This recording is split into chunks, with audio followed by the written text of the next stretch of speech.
Hello दोस्तों। तो आज की हमारी कहानी है दो साधु और भगवान की। तो कहानी को सुनने से पहले जिन लोगों ने मेरे चैनल को अभी तक सब्सक्राइब नहीं किया है तो जल्दी से सब्सक्राइब कर लो और लाइक शेयर कमेंट ज़रूर करना, और जिन्होंने बाकी की वीडियोस मेरी नहीं देखी है तो उनको भी देख लीजिए। तो किसी नगर में दो साधु रहते थे। एक दिन दोनों ने बातचीत कर यह निर्णय लिया कि जीवन तो नाशवान है, अगर इस जीवन में भगवान का साक्षात्कार नहीं किया तो फिर कब करेंगे। दोनों ने नगर छोड़ दिया और वन में चले गए। वहां जाकर दोनों ने एक दूसरे को नमस्कार किया और बोले, अब अपनी दिशा अलग अलग है। एक साधु पूर्व दिशा के पीपल के नीचे तपस्या करेगा और दूसरा पश्चिम दिशा के पीपल के नीचे। दोनों अपने अपने स्थान पर जाकर तपस्या करने लगे। 1 महीने तक दोनों ने घोर तप किया, लेकिन भगवान ने किसी को भी दर्शन नहीं दिए। साधु तप करते रहे। एक दिन भगवान का एक दूत पहले साधु के पास आया और बोला, हे मनुष्य, भगवान तुम्हारी तपस्या से बहुत प्रसन्न है, वे तुम्हें दर्शन देना चाहते हैं। साधु खुश हो गया, बोला, महाराज, मैं धन्य हुआ, लेकिन यह तो बताइए कि भगवान मुझे दर्शन कब देंगे, मैं तो उन्हीं की राह देख रहा हूँ। इस पर वह यमदूत बोला, तुम जिस पेड़ के नीचे बैठे हो उसे देखो। इस पेड़ पर जितने पत्ते हैं उतने जन्मों तक तपस्या करने के बाद भगवान तुम्हें दर्शन देंगे। यह सुनते ही साधु की आंखों में आंसू आ गए।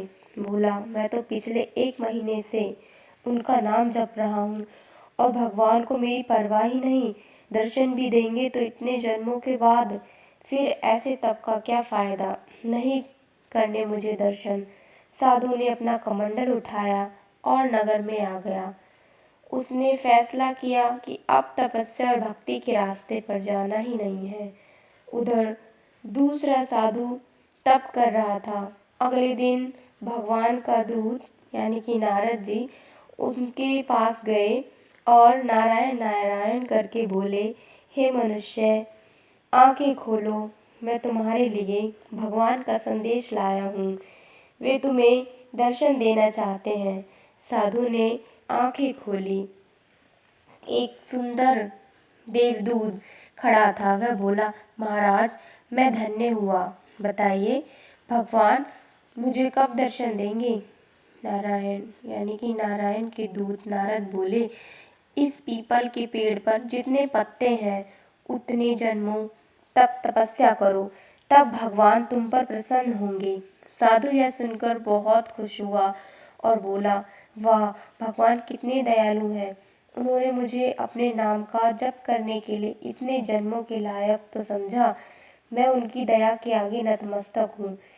नारद हैरान रह गए, बोले, साधु, तुम मेरी बात ठीक से समझ रहे हो ना।